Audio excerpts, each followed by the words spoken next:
किंतारो उकियो ए life में आपका स्वागत है। जापान की 500 साल पुरानी कॉमेडी राकुगो का उत्तराधिकारी मैं किंतारो इस कार्यक्रम में विदेशी दर्शकों को जापानी संस्कृति से परिचित कराता हूँ। इस बार हम जापानी त्योहार तानाबाता का दूसरा भाग प्रस्तुत कर रहे हैं। पहले भाग के बाद टोक्यो में तानाबाता 7 जुलाई को होता है, लेकिन तोहोकू क्षेत्र में यह अगस्त के बाद मनाया जाता है। अगस्त के बाद के तानाबाता के बारे में जानकारी विवरण बॉक्स में दी गई है। यह तानाबाता त्योहार जापान में लगभग 1200 साल और चीन में 2000 साल पहले से मनाया जा रहा है।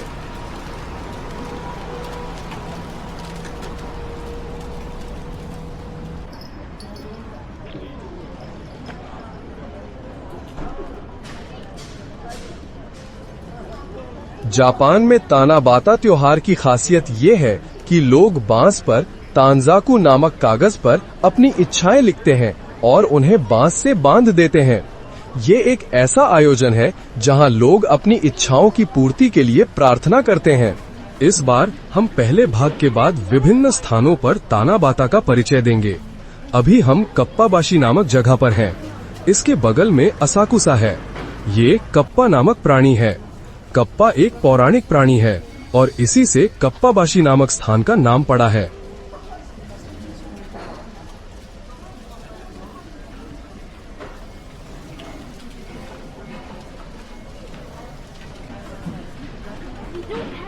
यहाँ की तानाबाता की सजावट बारिश से कागज गल गए हैं। ऐसा इसलिए हुआ है क्योंकि उन्हें बारिश के इस मौसम में लगातार बाहर खुला छोड़ दिया गया है। ये देखकर मुझे थोड़ा अफसोस होता है।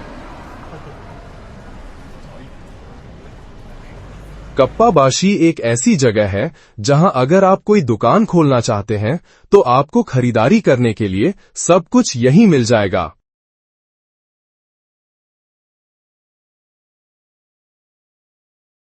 इस तांजाकू पर लिखा है, मेरा वजन कम हो जाए और इस पर मैं खुशी से रह सकूं। आप अपनी इच्छाएं इस कागज पर लिखते हैं और उन्हें बांस पर अपनी पसंद की जगह पर लटका देते हैं। पर्यटकों के लिए कप्पाबाशी व्यवहारिक स्मृति चिन्ह खरीदने के लिए एक खास जगह बन गई है।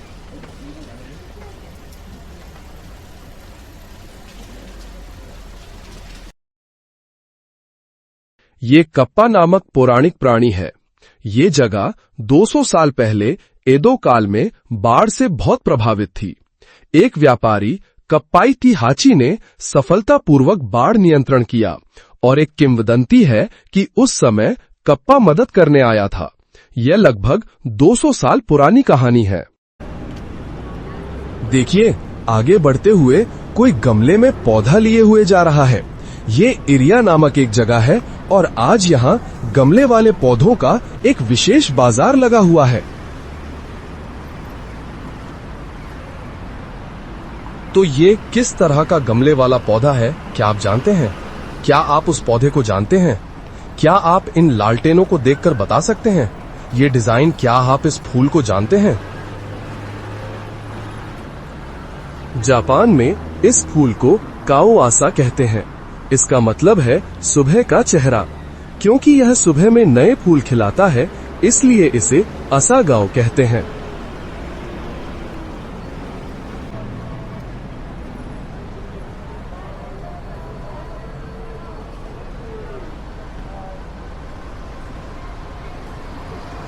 इस सड़क के दाहिनी ओर खाने का बाजार है, जहां याकीसोबा, ओकोनोमियाकी और कई तरह के ऐसे ही व्यंजन बेचने वाली दुकानें कतार में लगी हैं।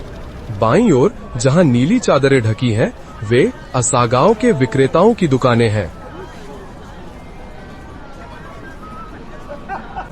कहा जा रहा है कि यहाँ 30 से भी ज्यादा दुकानें लगी हुई हैं। ग्राहक अक्सर खरीदारी करते समय ये पूछते हैं कि इस गमले में किस रंग के फूल खिलेंगे या फिर इन्हें सही तरीके से कैसे उगाया जा सकता है।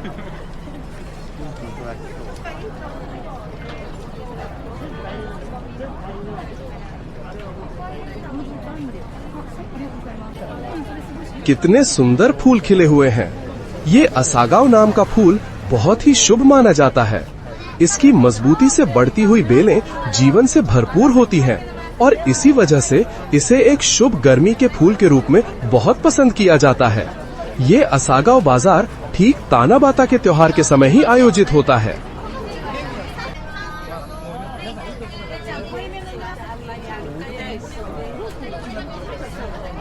जिन गमलों में अभी तक फूल नहीं खिले हैं, वे पीछे की तरफ ऐसे रखे हुए हैं। ओह, मैं चाहता हूँ कि आप इस भाई की जैकेट देखें। क्या आप जानते हैं कि इसमें गोल चीजें लगी हुई हैं? इसे कूलिंग जैकेट कहते हैं और ये गोल हिस्से असल में पंखे होते हैं। बाहर काम करने वाले कई लोग इसे पहनते हैं। विक्रेताओं की पोशाक पर असागाओ का कितना प्यारा डिजाइन है। तो ये बाजार किशिमोजिन समा नामक इस प्रसिद्ध मंदिर से शुरू होता है। लोग यहाँ आकर प्रार्थना करने के बाद असागाओ के पौधे खरीदकर अपने घर ले जाते हैं। असागाओ बाजार के इस आयोजन में सहयोग करने वाली विभिन्न कंपनियों की कई खूबसूरत लालटेनें कतार में लगी हुई हैं।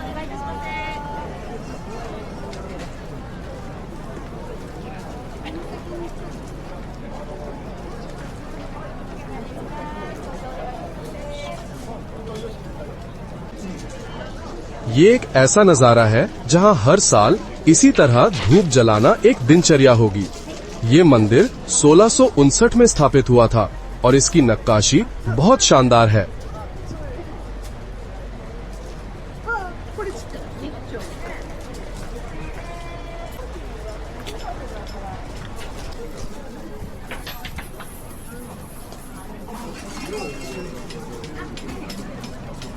ये एप्रन, इसका डिजाइन बहुत सुंदर है।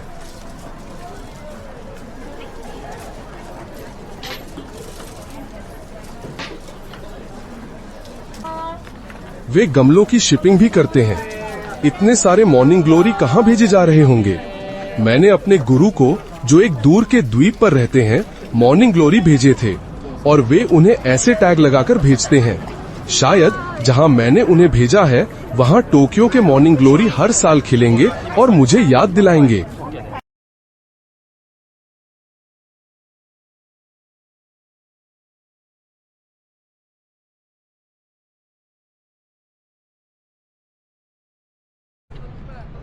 आखिर में मैं जोजोजी नाम के एक बहुत ही प्रसिद्ध मंदिर में आया हूँ। आप देख सकते हैं कि टोक्यो टावर ठीक इसके पीछे ही साफ साफ दिखाई दे रहा है। मैं आज यहाँ क्यों आया हूँ, क्या आप इसका कारण जानते हैं? वे कह रहे हैं कि आज लाइटिंग होगी, तो मैंने सोचा कि शायद इसमें एलईडी लगी होगी, लेकिन असल में ऐसा नहीं है। ये मोमबत्तियां हैं। इसका मतलब है कि जब लाइटिंग का समय होगा तो मोमबत्तियों को जलाना होगा। इतनी सारी मोमबत्तियों को जलाना और फिर खत्म होने पर बुझाना, ये एक बहुत मुश्किल काम है। मुझे उत्सुकता है कि ये कैसी लाइटिंग होगी। तानाबाता की शुभकामनाएं भी इसी तरह लटकाई गई हैं।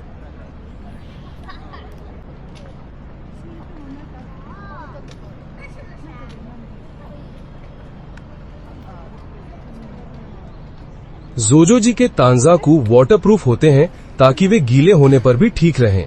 और मुझे जो विचारशीलता बहुत अच्छी लगी वो ये है कि हर तांजाकू बड़ा होता है। ऐसा इसलिए है क्योंकि जापान और चीन में कांजी का उपयोग होता है, इसलिए वाक्य अपेक्षाकृत छोटे होते हैं। लेकिन हाल के वर्षों में बहुत सारे पर्यटक यहाँ आते हैं। ध्वन्यात्मक अक्षर अक्सर कांजी से लिखने में लंबे होते हैं, इसलिए तांजाकू को बड़ा बनाया जाता है। मुझे लगता है कि यह इसी तरह की विचारशीलता है। बच्चों के लिए भी आसानी से सजाने के लिए सीढ़ियां उपलब्ध है। क्या ये एक छोटी सी विचारशीलता नहीं है? और देखिए ये प्रतीक, ये एक बहुत शाही प्रतीक है। ये एदो काल के शोगुन परिवार का प्रतीक है।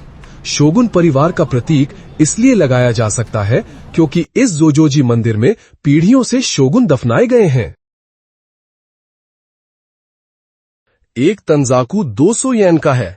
इस मौसम में बहुत बारिश होती है, लेकिन उन्होंने एक टेंट लगाया है ताकि बारिश में भी लोग लिख सकें। ये कितनी अच्छी बात है ना?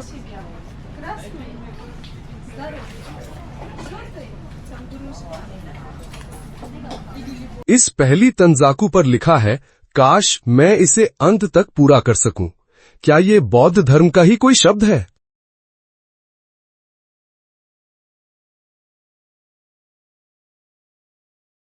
जब मैं अंदर गया तो मैंने देखा कि ओजिजो सान की मूर्तियां इस तरह से कतार में लगी हुई थीं।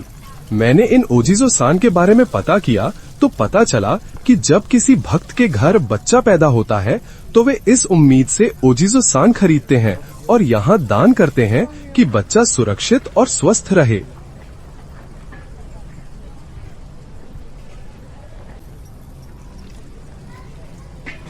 ध्यान से देखिए, क्या आप देख सकते हैं कि हर मूर्ति का चेहरा अलग है, सब में अपनी अपनी खासियत है। तो मैं सोचने लगता हूँ कि ये बच्चा कैसे बड़ा हुआ होगा।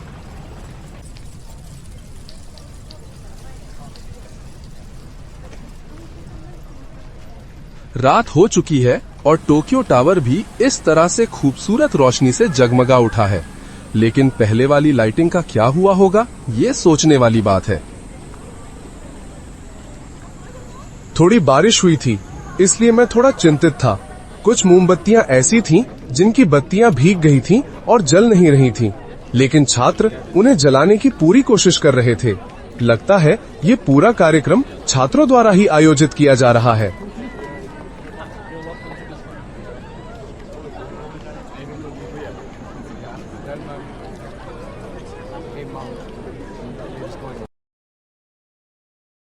देखिए, ये कितनी खूबसूरत रोशनी से जगमगा उठा है।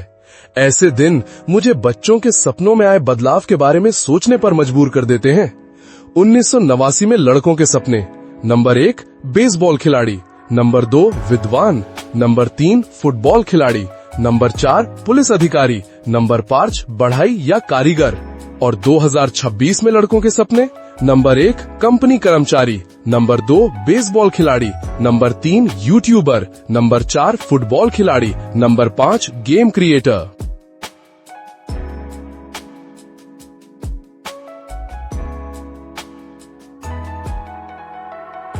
लड़कियों के बारे में क्या?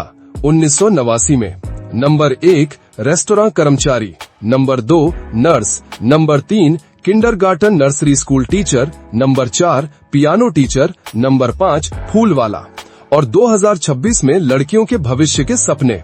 नंबर 1 पेस्ट्री शेफ, नंबर 2 मंगा कलाकार या इलस्ट्रेटर, नंबर 3 कंपनी कर्मचारी, नंबर 4 नर्स, नंबर 5 ब्यूटिशियन या हेयर एंड मेकअप आर्टिस्ट।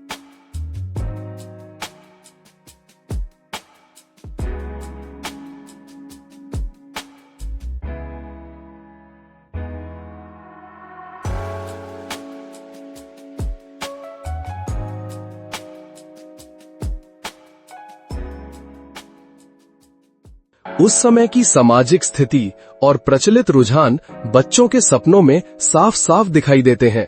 इससे हमें हर युग का एक अलग ही एहसास होता है।